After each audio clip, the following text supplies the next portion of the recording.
All right, so this session is going to be very much like a kind of like a case study or a workshop kind of a thing. I've got a big sample application that I want to show you that's written in Angular and TypeScript. It's 100% client side. There's zero server side stuff that's involved. It's going to take advantage of Azure Active Directory. It's going to take advantage of the Office 365 Files API, as well as taking advantage of the SharePoint Sites API and all of the new support, or the relatively new support that Microsoft has added around cores to their REST APIs in Office 365. All the stuff I'm showing you, you can do the same stuff on-prem, except for the part where I'm talking about the Office 365 APIs and about like talking to the different RESTful services cross-domain, because the core support is not in the on-prem release of SharePoint 2013. I don't know when that's coming, or even if that's coming, it's probably going to be a vNext thing, SharePoint 2016 or whatever they're calling it.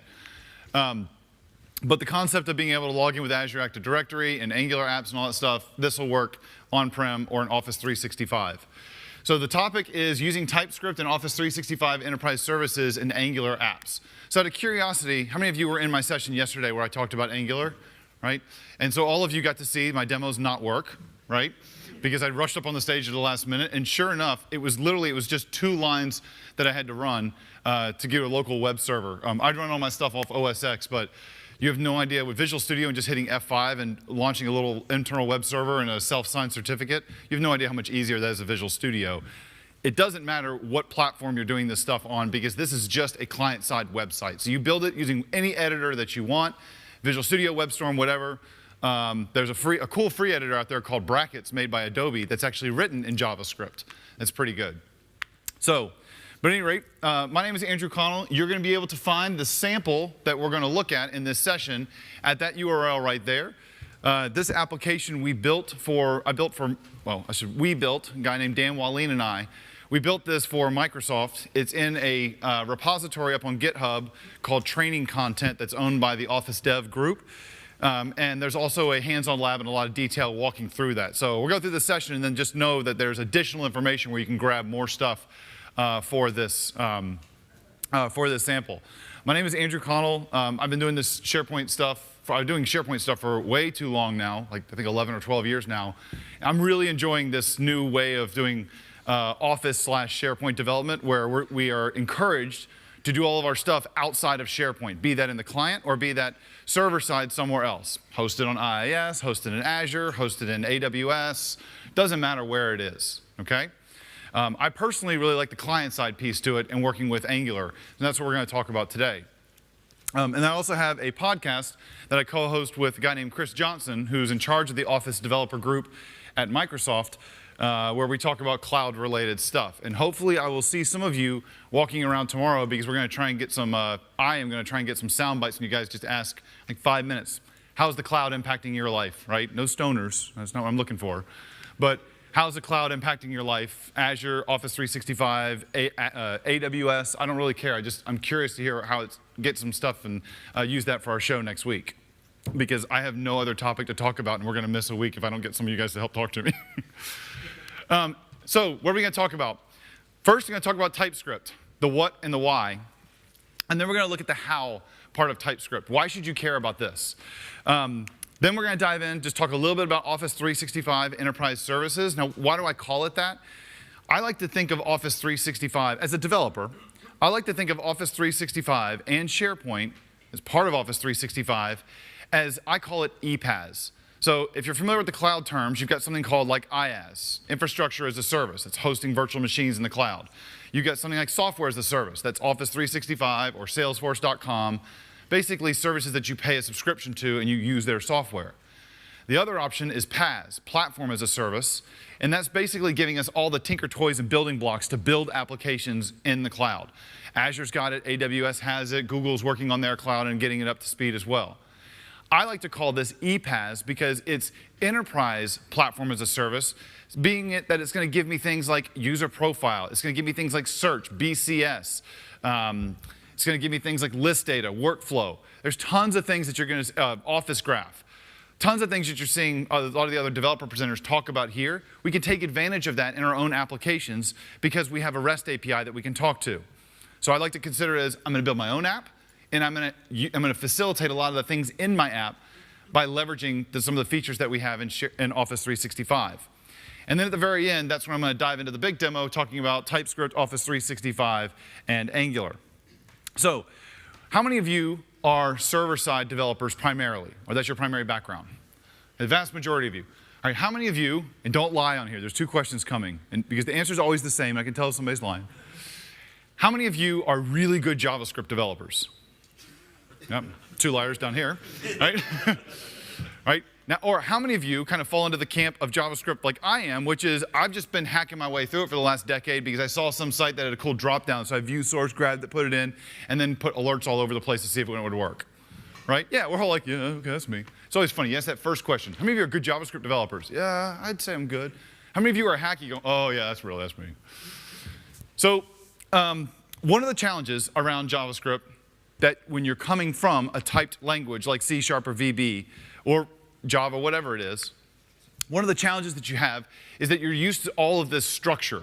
And you're used to things like it won't work, it won't run, it won't compile when I'm coding it up if I have a typo somewhere. But in JavaScript, no, it's very flexible, it's very forgiving, and it's a dynamic language, right? There's a lot of dynamic languages out there. JavaScript, Python, a bunch of different ones that are out there. And there's a flexibility to them. I can extend the, objects on the fly as my application is running without having to know exactly what those properties were going to be when I define the classes or whatever. One of the things that TypeScript is there to help us with is to help us manage or build large applications using JavaScript because it quickly gets unmanageable when you're doing all this stuff with JavaScript. So what TypeScript is an effort by Microsoft that's been around for a couple years now. They're up to version 1.4. They're going to, they've kind of already announced it. They haven't officially announced it, but you can pretty much see that they've announced it because the repositories have all been updated in GitHub and all the NuGet and Bower packages and stuff have been updated. But they're going to announce version 1.5 next week at Build, right? And they're going to show some of the stuff that they've been adding to it to make it much more robust. Took a while. If you looked at it at the very beginning, kind of played with it a little bit, you're like, it's not really ready for prime time. It is ready for prime time now. 1.5 is actually a collaboration between Google and Microsoft. It's pretty cool. Google announced their own thing like TypeScript last October. Microsoft called Google and said, hey, what's up? They're like, we're adding these 3 things. I said, okay, why don't we do that for you? And Google's like, oh, we're done with our project. We're going to help you guys. And I'll give you some references where you can learn more about that in just a minute. So what is TypeScript going to give you? Now, here's the cool thing about TypeScript.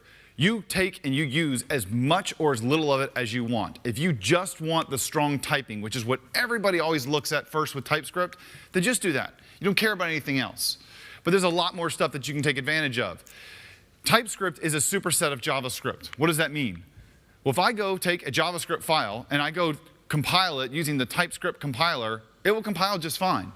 Because every single all JavaScript is valid TypeScript. If I take a .js file and I change it to a .ts and I run it through the compiler, it'll generate a .js file that looks the exact same. But if I start adding stuff to the file, like type definitions, or I start taking advantage of some of the things that we're used to doing as C# developers, like doing interfaces and classes. We also have a thing called modules, which for C# guys, we can think about that as a namespace. I say C# because I'm sure are there some VB people in here that haven't taken their pills yet? That's okay. It's very modular. It's also very modular. And what I mean by that is that namespaces. It's able to go through and say, this code is in this section of my application. Just the same way we organize things with namespaces. You can have, it's built on having a scalable application, making it easier to manage very large apps. Strong typing, I mentioned that. There's very widespread support for, in the tooling for TypeScript. Visual Studio has very good support for it. WebStorm has really good support for it. That's my preference, is WebStorm. When I'm doing JavaScript solutions, at least. Visual Studio is fantastic. I just like WebStorm because it's lighter weight and it's got better JavaScript support. There's other editors out there too, like Brackets. There's Sublime Text is another one that people like. And all of these have the ability to automatically compile your TS files down to JavaScript files and do some other stuff. I'm going to show you something after I do a quick little TypeScript demo. I'm going to show you a little build process of how you can set your environment up. That my build process, the way I like to do it, which I'll admit it's very contrived and it's kind of almost over-engineered for the sample that's in here. But the idea is to show you, look how far you can go with this, okay? And I'll show you why I like it. The other thing, too, is ECMAScript 6 standards, right? So where are we today? When we say JavaScript today, what we're really talking about is ECMAScript 5, the version of JavaScript that we've been on for a long time. But where we're going is that there's a new version of JavaScript coming out very soon, like in the next year, next 12 months. It's JavaScript 6 or ECMAScript 6. And there's a lot of stuff in there that we don't have today in JavaScript, things that are going to make our lives easier, like native promise support for promises. We don't have that inside of JavaScript today. We have to use like jQuery or Angular to build our promises. One of the cool things here is that when you go write TypeScript, you're effectively writing ECMAScript 6. Now, it's not full compatibility with ECMAScript 6 just yet, but you're effectively able to write ECMAScript today, ECMAScript 6 today, JavaScript today. And when you run it through the compiler, today you're saying compile it down to ES5. But you can even, for older browsers, say, no, compile it down to ES4. When TypeScript does support ES6, then you can say, no, now compile it to ES6. Why do you care about that stuff? Because it's taking advantage of features that we don't have in the browsers today, where you can actually code against those today, like classes, like modules, like interfaces. Or interfaces actually won't be in ES6. They're trying to get that down the road. Typing won't be in ES6. They're trying to add that to ECMAScript 7. Now, why should you consider doing TypeScript with Angular? Well, first of all, I'm not going to go through a sales pitch on Angular. I did that in a session yesterday, I think, and I think we covered it enough. For those of you who were in that session and you didn't see the demos run, if you didn't see the tweet that I put out yesterday, I finished the session, ran upstairs, and literally within 5 minutes, both the demos were running. So I screencasted what I had to do to get them running, posted it on YouTube, put a tweet out. The repository that you saw the link for the session yesterday, it's got links to those videos in there. You can see them running. So you saw the code yesterday, you just didn't see it running. Now YouTube's got that. Back in March of this year, there was an Angular conference in Salt Lake City. It's community organized, but it is the Angular conference. All the big guys in the Angular team were there. But that guy is not from the Angular team. That guy is Jonathan Turner. He works for Microsoft and is in charge of TypeScript for Microsoft. Right? Works for Anders Hausberg. Anders. I was going to say that. Every time I see his name, Anders Hausberg, I always, you guys watch Breaking Bad over here? Do you get that? I get the Heisenberg, yeah. So I'm thinking like, look, Anders is over here. He's making a new language, here we go. We got Delphi, we got Pascal, we got TypeScript, and we got a little bit of meth. Sometimes you should try and do a meth lab. It's like, you've got to be careful because it can blow up in your face. Get it? It's like a hands-on lab. I'm doing a meth lab. Ha, ha, ha. We'll move on.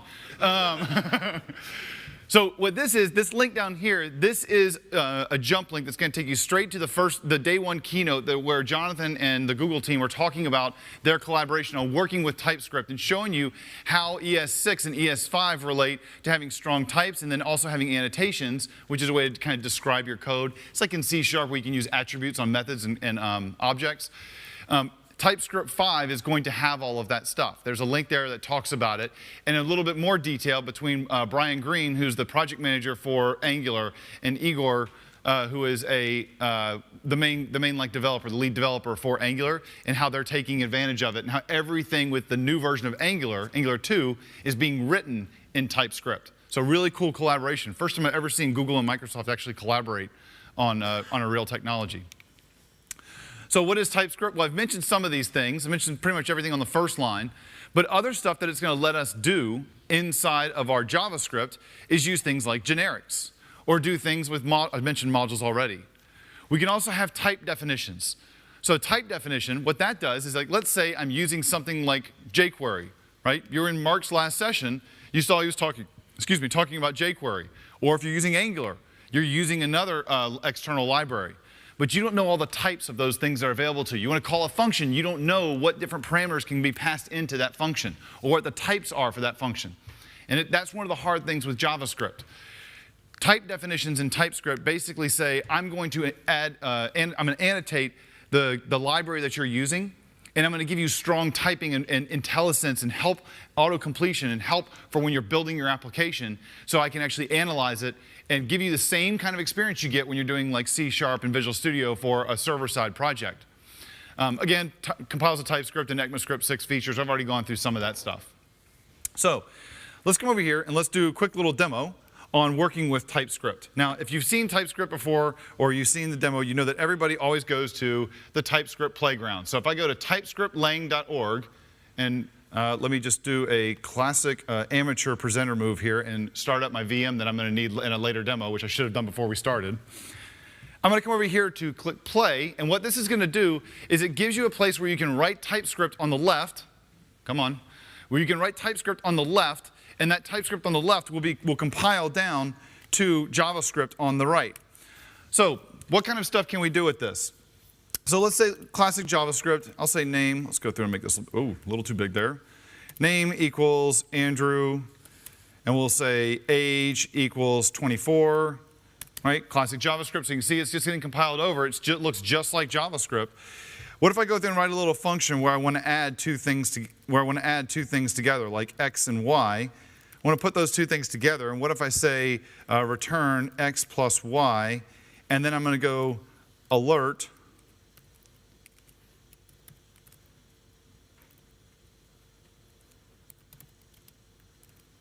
like that, right? Is that going to work? Is that going to work? Anybody? Sure. Yeah, it's going to work. It's JavaScript, right? JavaScript does anything it wants me to do. It's like, yeah, sure, it's Andrew 24, my age, right? Fantastic. What are you laughing at? Right? So, but what I would like to do, though, is I'd like to give myself a little bit better inspection of what I'm doing as I'm coding this stuff up. So maybe I come over here, and in my function, I say I really can only take in numbers. So x is a number, and y is a number, and I could also even say, what is the return type of this function? Say that is a number as well, right? Now that I don't really need to do because TypeScript can infer that those two things coming in, I'm adding two values together, so in that return statement we'll be adding two numbers together, so the return for that should be a number. So that last part right there that I added for number on the function statement, I didn't really need to do that part. But you see what I'm getting here in my coding experience here, it's telling me that the argument of type string is not assignable to this parameter coming in. So what if I come over here and I change this and say something like 27, now it'll work, and now when I go, now it'll let me run it, now I can compile it and it'll run. Now if I left it like this,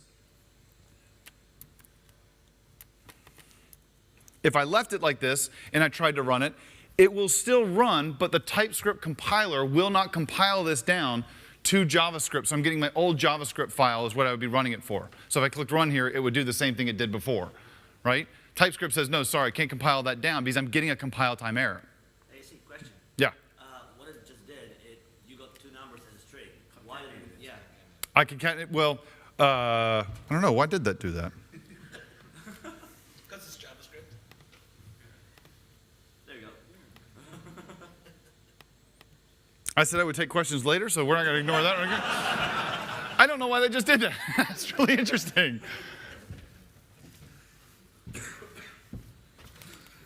Sorry. Damn it, Waldeck. All right, so we're going to move on and talk about something that I do know about here. So let's talk a little bit about building like a real class, right? I don't know why I did that. There's something simple there that I'm not paying attention to. Man, in both sessions. You need to e-valid as a number. You're right. Except as a string literal. You're right. Let's go through and let's build something like we would normally do in C#. Like, let's build a class, right? So I'm going to have a person. We're going to pick on Waldeck now. So here we go. I'm going to go through and have a new one, a class here. We're going to have a name for this person and an age for this person. And then I want to come over here and we'll have a, oh, not inside that. I'm going to say we want to do a constructor.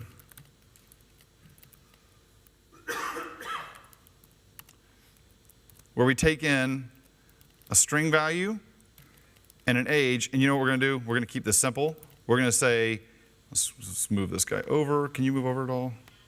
Nope, can't move over. That's great. String, let's change this to a string just so Waldeck doesn't ask any more questions. And what we're going to do here is that I can do anything inside of this. So I can go through and I can assign these values inside. So actually we should probably make this as like underscore name because these are different values. Now I could say this dot underscore name. See, I'm getting that IntelliSense. I'm doing this in the browser, but you get the same experience like in Visual Studio. Name this underscore age equals age, right? what is it? What did I? Oh, I got to give it a name like SP Evo. Got to give it a namespace.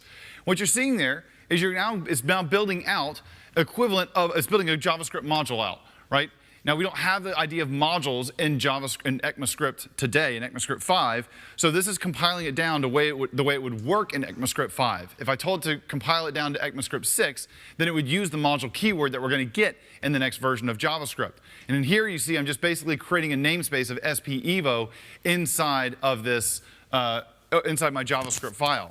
Now I can go ahead and I can use this. So I can do something like var person equals SP Evo, new SP Evo person. Andrew is still, after that thing, he now just aged a little bit.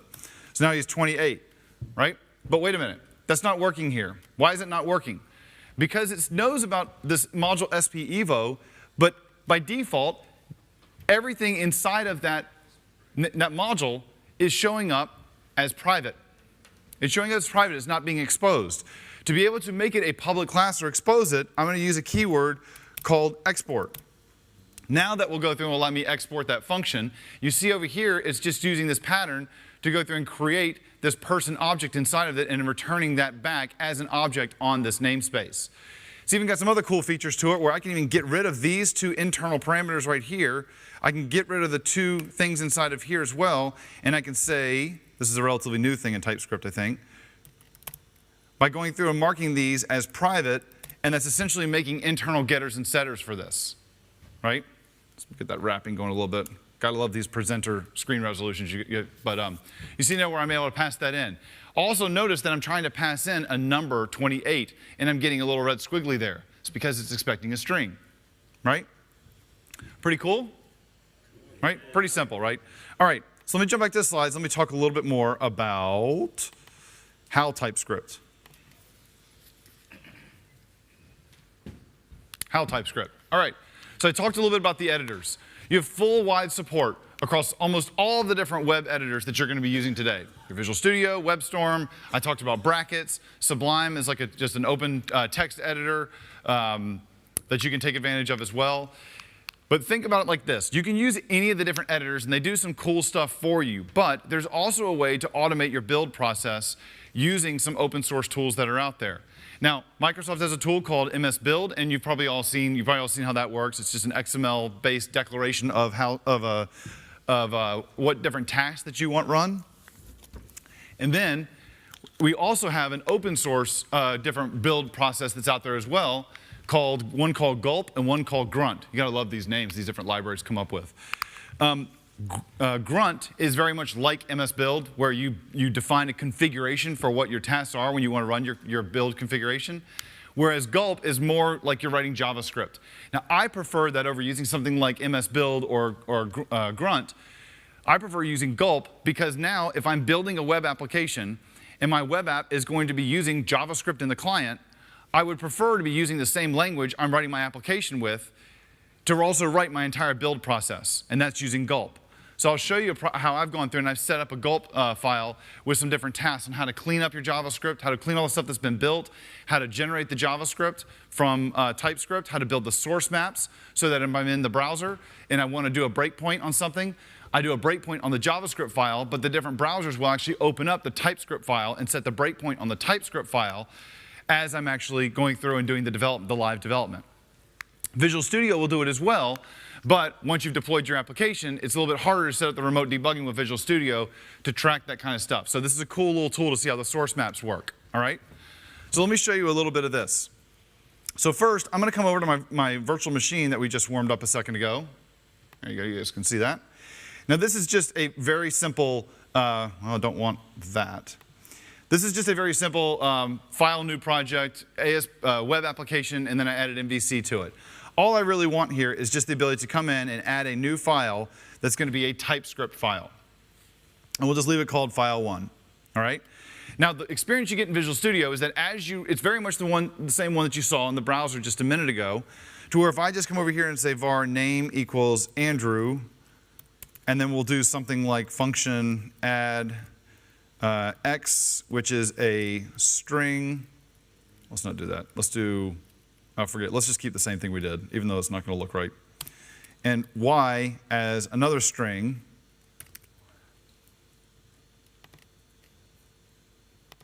Let's return x plus y. And then if I save the file, watch what happens when I save the file on the right-hand side. It goes ahead and it compiles down the stuff, the TypeScript, over to JavaScript, removing all the, what Microsoft calls the syntactic sugar, all of the things that say what the typing is, like a string and like for the different parameters coming in. It also is mapping to that source file that's got a map file that's generating as well. When you look in your project, Visual Studio is only going to include the TS file. It doesn't include the JavaScript file in there as well. It's generating the JavaScript file. If I come over here and say show all files, you can see where it's actually generating both of them, but we don't check in things like DLLs. We don't check in the build output from our different projects. We only check in the source into our different source repositories. So it works the same way. Now another option that you have for doing this is using any of the other tools that I was talking about before, right? You can, with this, I can set a breakpoint on this guy. When I go to actually run him, where's my breakpoint? There. I can set a breakpoint on this, and I hit F5, opens up the browser, starts running. The JavaScript is what's going to run, but the breakpoint is being mapped using the source map from the .js file. It's mapping it over to the .ts file, so I can actually debug my source really easily. Now, if you want to use like a different editor, which you can totally do, I don't need this guy anymore. I use something called WebStorm. So WebStorm is an editor by JetBrains, and it's primarily just for building websites. So if you're doing HTML, CSS, JavaScript, if that's really all you're doing, this thing's fantastic. And even with like a lot of web projects today, I like to use this even if I have a .NET background in the application, right? And do everything with WebStorm. So something you can definitely check out. Now, the way that this app is set up, this is one of the samples that I had yesterday that I wanted to show you. The way this one's set up is that the entire app lives over here inside of this source folder. So there's the index.html is the home page for the app. The entire source for the app lives in app, right? This is an Angular application right in here. So you can see all the different stuff. I've got animations, controllers, directives, blah, blah, blah. A little bit farther down, you'll see here a .js. Now what that JS is that is the compiled version of all my TypeScript files. So when I deploy my project, I'm only deploying the JS folder. I'm not deploying the main folder that's got all of my TypeScript files in it because they don't need to be on the server. I do that when I'm doing debugging, so I can do the source mapping and stuff like that, but I don't go through and build the whole thing. I don't go through and deploy all the TypeScript files generally when I'm going into production. Now, just like Visual Studio, with TypeScript, if I come over here in TypeScript and I start working on a file, make any changes to my source file over here, don't worry the text is small, we're going to change that in a minute. If I make any of the changes to my source file over here, as I make those changes, TypeScript or WebStorm is doing the same thing where it's in the background, it uses this concept called file watchers, and there's a TypeScript file watcher, and it watches when that file changes, it can go do something, like run the TypeScript compiler at it. And you can pass in different parameters, different arguments, you can configure how that thing works. So basically the exact same thing we get in Visual Studio. Now, I mentioned a second ago, I mentioned things like gulp and grunt. Now you might listen to that and you say, oh gosh, there's this open source thing, and why do I really care about this? And that's just something that all these other web developers use, and I'm not going to use it, and I'm a Microsoft developer, and it doesn't make any sense for me to even pay attention to it. I would just caution you and say I would think twice about that. Microsoft sees that gulp and grunt are really good options, so much so that you will see native support for, you see it today, native support for gulp and grunt inside of Visual Studio 2015, and there's an extension for Visual Studio 20, whatever we're on today, 13? Thank you. We're on Visual Studio 2013, and there's an extension that you can get that install, and I think it's called the task runner management or something like that, that it will actually add gulp and grunt support to Visual Studio. So how does this guy work? What you do is you create this thing called a gulp file. So in this gulp file, this is going to be where I'm going to define things like different tasks. So up here, what I'm doing in this gulp file, this is just standard JavaScript where I'm using the required JS syntax that says, essentially go import these different things into this current file that I'm going to use. So these are different external libraries. If you haven't seen this before, think in C#. This is the equivalent of saying using system.web. Think like that. I already went and got a reference to it. I downloaded it. System.web, you already have a reference to it anyway, or it's already part of the project, so you don't have to worry about Sorry, it's already part of the platform, so you don't have to worry about downloading and acquiring it. But any of the other things you go and grab, that's going to go through and it's going to pull those things down. These guys I've already pulled down. It's just going to say use them inside this file. I then go through and I write these different things called tasks. Now what these different tasks are going to do is they're going to do all the work for me. So this is how I like to manage the project. And I've got a configuration file that I'll show you in just a minute that's located in another file called gulpfile.config. It's in the same directory. We'll look at that in just a moment. But let me scroll down to one that's going to make a little more sense that we can take a look at. This task is called compile TS. So passing in a function into this, what does it do? At first, at the top is I'm getting a list of all of the files that I want to go and compile for my application. I don't really care about any of the JavaScript files that I'm getting from things like jQuery or Angular and that stuff. I want to exclude those from this entire thing. I want to just focus on my TypeScript files. So I have something here called, in my config, I have something called all TypeScript, right? So what does that look like? Let me just show you the config file real quick. Here's the config file that's sitting side by side in the root of this project.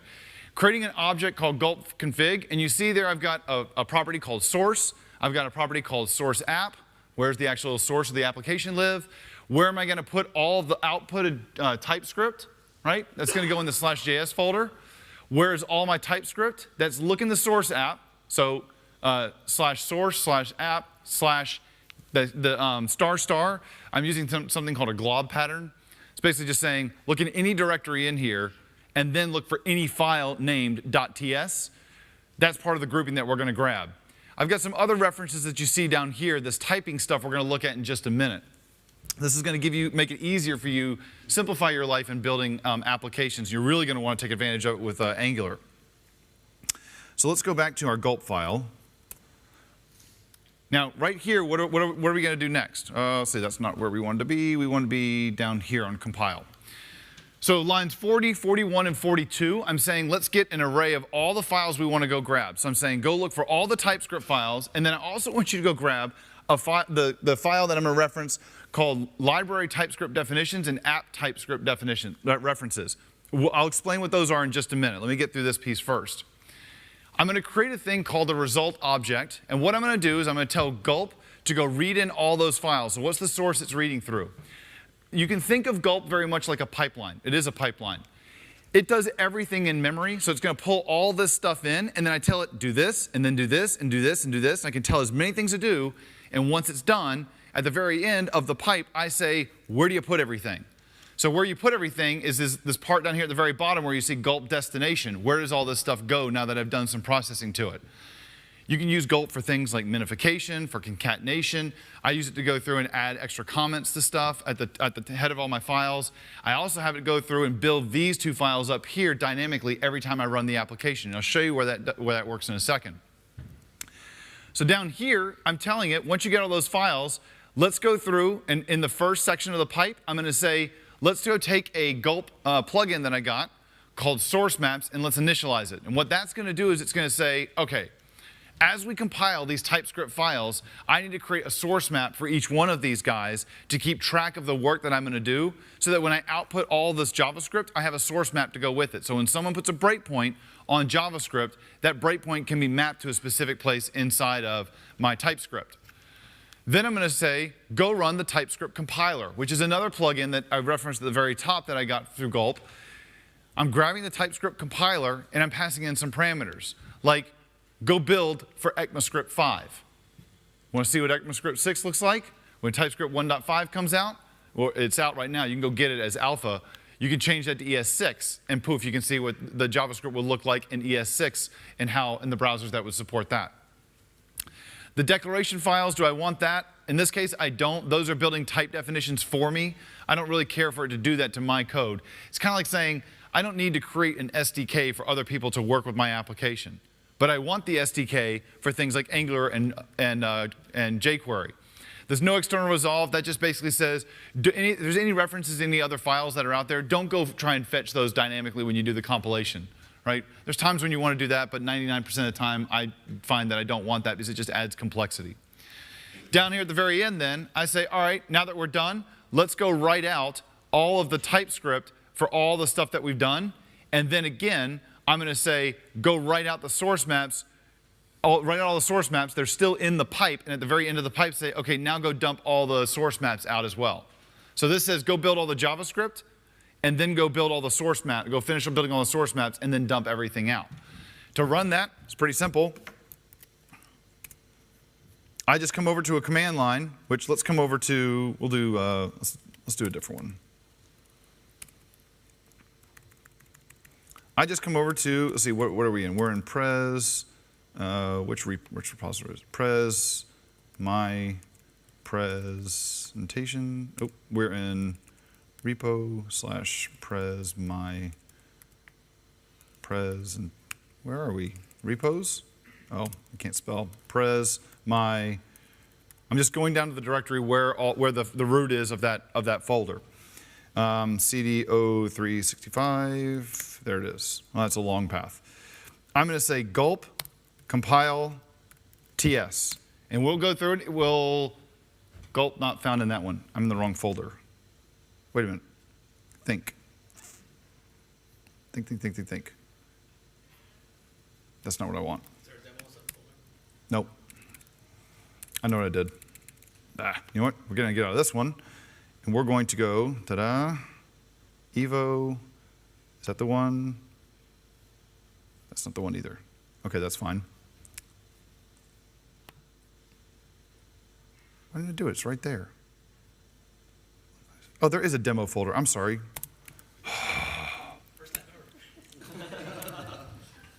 Repos, write that down, Paul.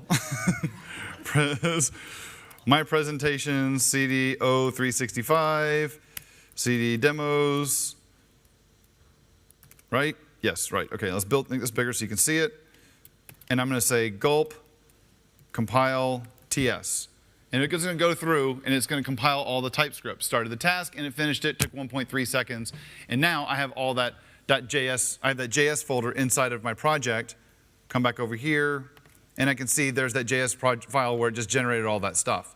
I can also have a bunch of other tasks that I've defined in here. I've got tasks that I've set up for things like gulp clean ts. And what that'll do is it deletes all of the JavaScript that was generated. And so now what you'll see is that .js folder is now gone from up here, right? And not only is it gone, I also deleted all the JavaScript files that WebStorm had generated for me on the fly as well. Nice little way to clean up your app. There's other ones though that are really cool about this whole thing, and it's one that you see here that's a task that I call watch. And what that does is it says, let's go look at all the TypeScript files, and every time you see something change, run the task tslint. If you guys are familiar with linting in JavaScript, it basically looks at like code style, make sure that you're doing things like no extra white spaces, make sure there's semicolons into your lines, make sure you use triple equals instead of double equals, stuff like that. Then it's going to run compile ts, and then I'll explain that last one in just a minute.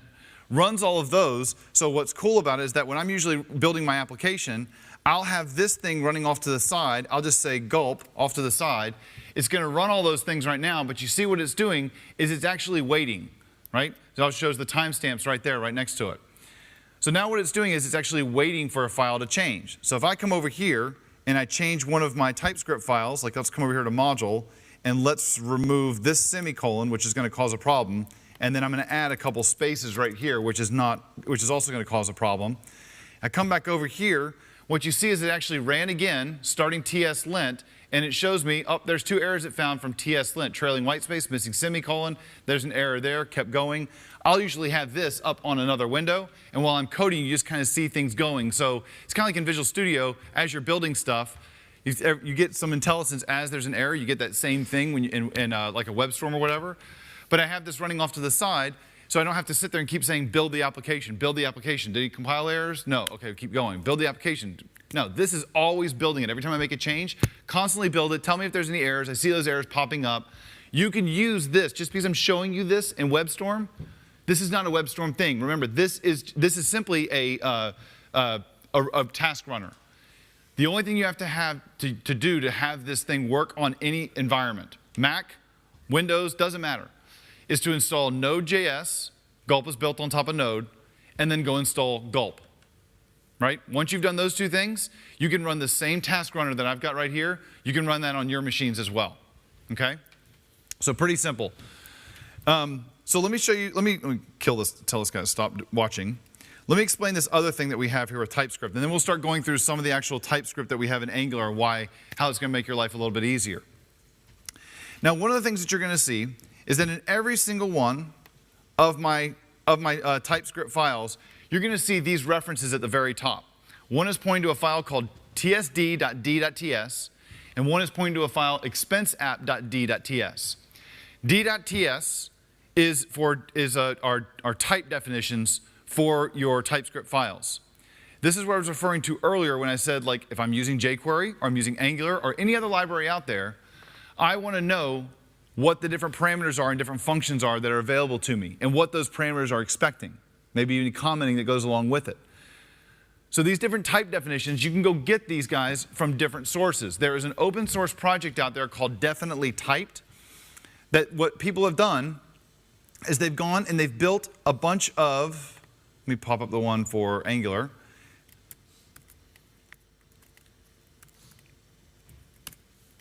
What they've done is they've built type definitions to define things like TypeScript, or they have things like, here's a module called Angular. This Angular has things like an interface for a service provider. It's got things, let me find one that's actually a little more, how about we do a route? There. So we can have things like, there's an object called $parent. There's an object called $root. That's of type iRootScope service. That iRootScope service has an entire definition to it. Here are the different objects that are available to it. Here are the functions. Here's all that stuff. You want to go grab that. You want to include that in your different TypeScript files because now when I do something with Angular and I type in Angular dot in any editor, I want to get IntelliSense on how to go work with that, right? Make my life easier, not to go look at the documentation stuff. So it's kind of bringing it up to the speed of where we have the same kind of developer experience with something like C#. Now, this gets a little more interesting too. One of the things that you can do with this is there is a tool that the Definitely Typed guys provide called TSD. Now, you go to definitelytyped.com, you'll see that there's a reference here to TSD at the very top. And when you click on that, what that guy is a command line thing. I've got a little setting here for it. That is a command line tool that allows you to query the Definitely Typed library of thousands of different type definitions that are already out there to see what's available. Is Angular available? Is jQuery available? Whatever. When you find one that's available, you then use that tool to, instead of you going and downloading it, you use that tool. You could go do that. You could go download it yourself. Just right-click the file and download it straight from the GitHub repository. But what's better is that if you instead say, TSD, go find Angular, you found it, then you add in the parameters install, or the action is install, and then at the very end, you tell it to save the fact that it's downloading the Angular type definition. That's going to create this file here called tsd.json.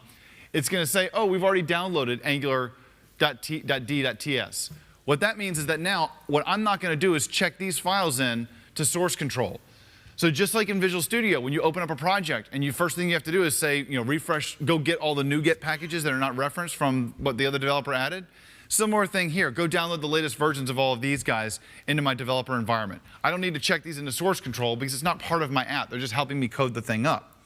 Now, I would then have to add references to all of these different d.ts files. There's one for Angular over here, as you see. There's one for Angular animation, one for routing, one for jQuery. There's some stuff in here for jQuery. GreenSock is a open source CSS animations. They did all these animations using Flash, and then they rewrote them all for JavaScript and CSS. Now, one of the things that I like to do with this is that when I tell everything to save, what it will do is it will generate this file called tsd.d.ts. That's going to add these references to the very top. These are like global references now. I can then add a reference to this file, tsd.d.ts, to all of my TypeScript files, and now they will all have references to these guys, so I don't have to worry about putting them in every time, making my life a little bit easier. So that now, wherever I'm working my application, if I type in jQuery, or if I type in Angular and do dot, I'll get IntelliSense. But one of the tricks here is that, what about all of my other TypeScript files that we're going to take a look at in just a second up here? Well, with those, I want to add those to my project as well. And you saw when I was showing you this routing page up here, that I have another file that I use called expenseapp.d.ts. I want all my TypeScript files embedded in there as well. Here's where things get cool and where Gulp does some stuff for me. If I come over here, back over to my typings, I have a file called expenseapp.d.ts. There's a reference to all the different TypeScript files in my application. If I come over here and let's blow away all these files, what you're going to see is what I've created as like my own little internal commenting structure. Start and stop, because I may want to have some extra stuff in there. So you can see the mustache bracket to open on line 1, mustache bracket to close on line 2. I then go in and I can say gulp gen ts refs, and what that will do is it's going to run through, it's a gulp task that I wrote that's going to run through all my entire project, find all the TypeScript files, and add them in for me on every single build. So every time I add a new TypeScript file to my project, it's going to get added here the second I hit save, making my life a lot easier. You can even add an extra step as well to every time you create a TypeScript file, it automatically adds those 2 references to the top of every single one of your files, right? I do that as well, I just don't have that in this project. Cool? All right, so the idea of this session again was to get you to think about how could I use TypeScript and what are the advantages of using it inside of this application. So I got about 15 minutes left, so let me show you some of the things that we can do with this to make our lives a little bit easier.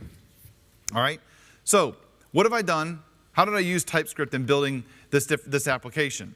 So when I'm going over here and I'm building this app, let's do it like this, and it will be presentation mode. So here's the main application file for my entire Angular application.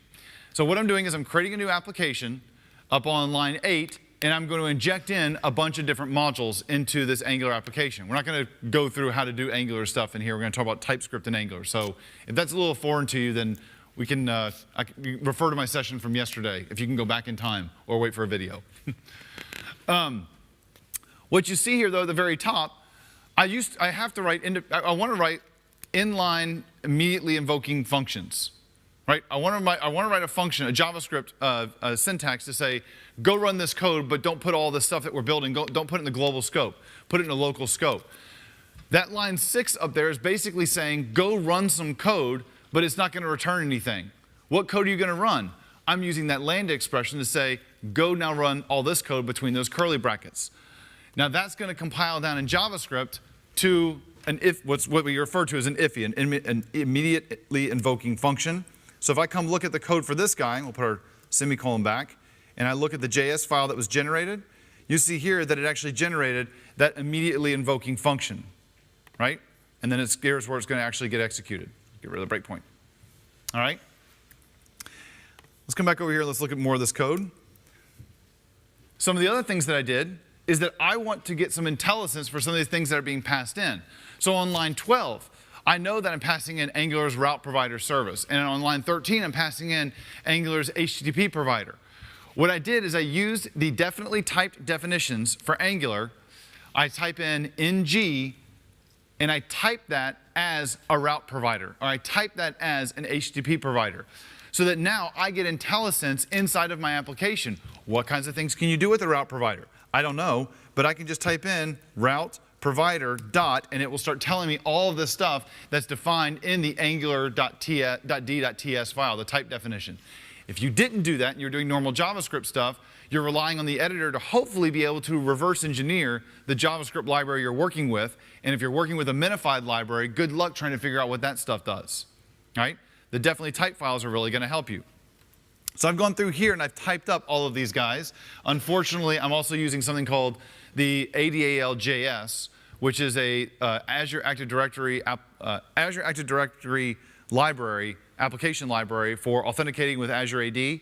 But they don't have, and they have a JavaScript library, but they don't have the type definition for it yet. So we're hoping that that gets built out soon, or a community does that.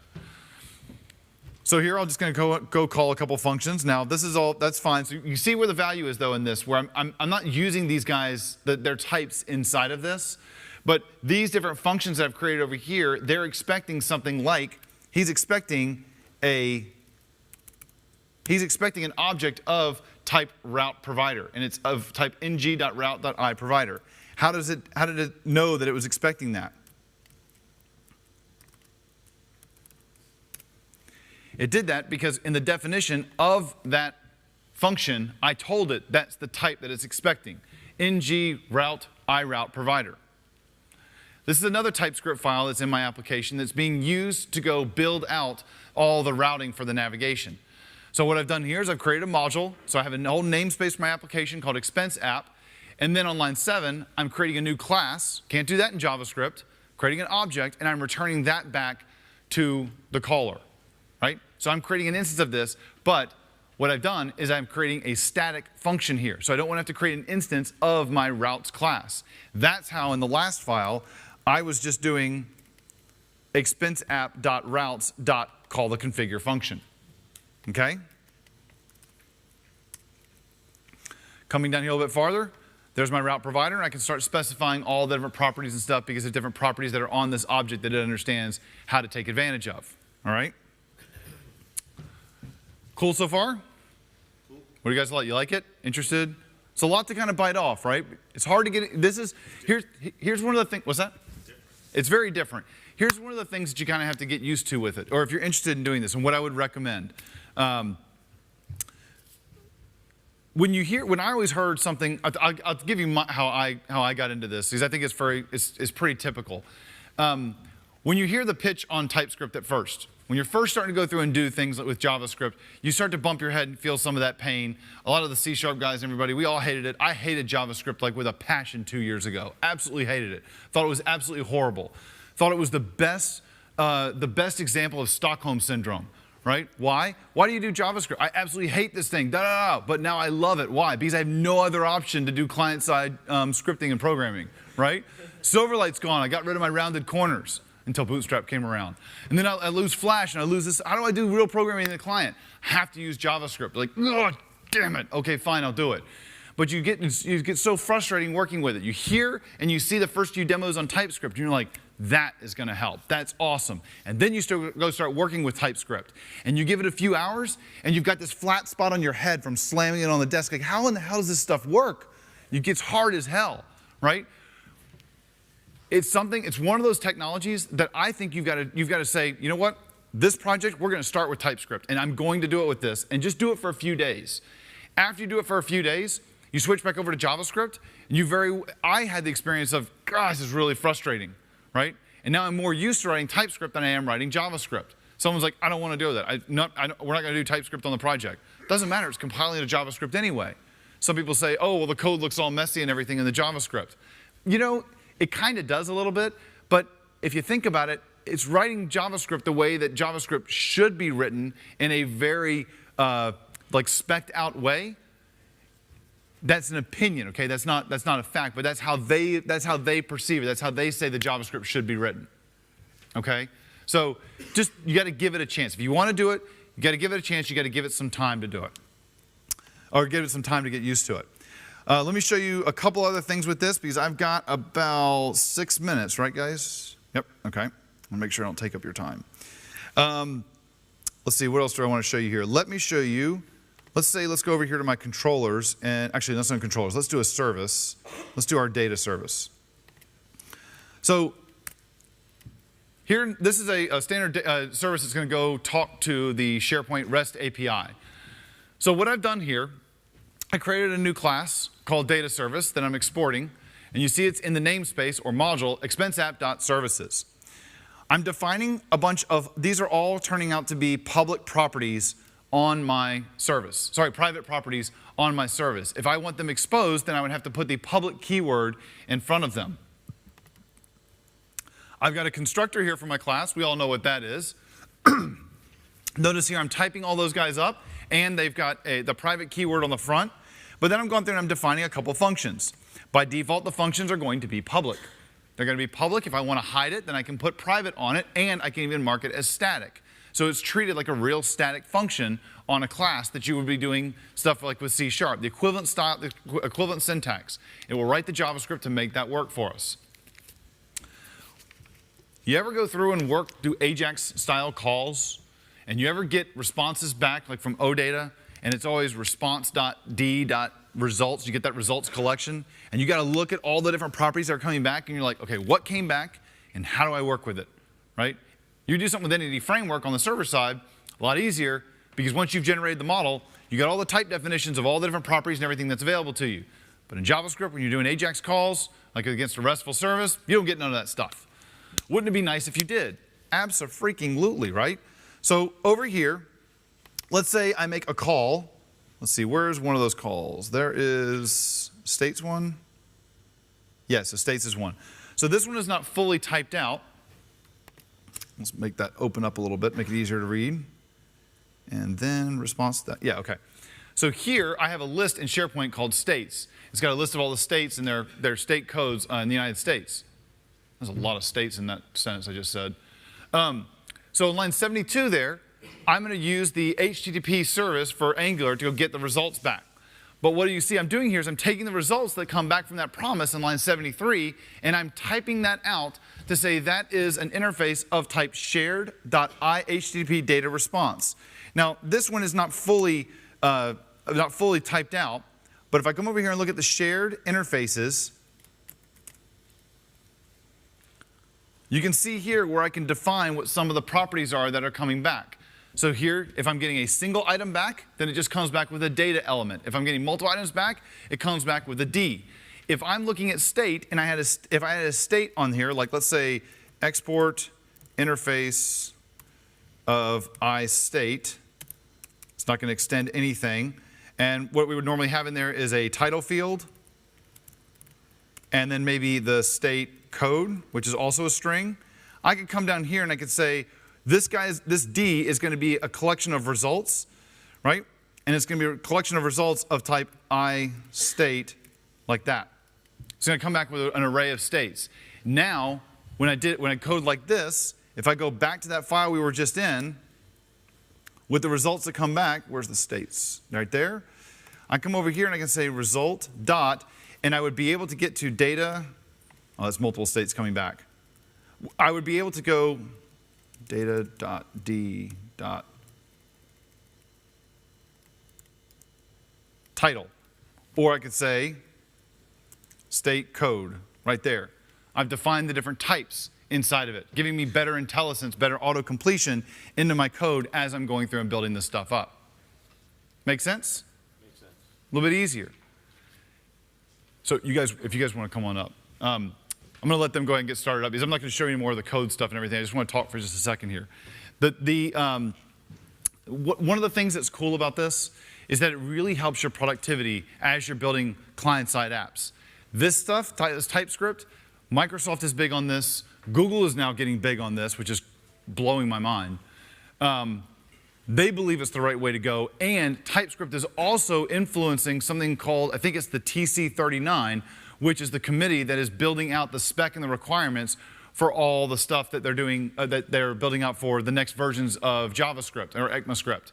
Each one of these different things that they're releasing, they're now releasing JavaScript more on an annual basis instead of waiting 10 years like we did this last time. So you can see TypeScript is influencing the direction that we're going. The nice thing is, though, is you can write the new languages that are coming, you can write that stuff today and take advantage of those language features that will be coming much farther down the road. All right? So what I'd recommend you do, take a look at this stuff, try it out on a little project. Out of curiosity, too, anybody here doing stuff with Node.js? Right? Some of you might have heard it. Node.js is basically, you can write JavaScript, but it runs on the server now. Right? You execute it using Node. TypeScript, you can also use TypeScript with building Node applications as well. Anything that's JavaScript, right? It's pretty cool. So give it a shot, try it out on a project, play around with it a little bit. I would recommend that you take a small little project, try and build it out and spend a couple days working with it to see if you like it. When you first get into it, it's like anything you first get into, you're gonna bang your head on the wall quite a bit, get a flat spot on your head, start to get really irritated with it and say, this stuff sucks, right? Just give it a little bit of time. All right? So with that, I'm going to go ahead and wrap up. Anybody has any questions? I'm happy to take your questions right out here, but I'm going to get out of their way so they can get started in the next minute or two. All right? Thanks a lot for sticking around.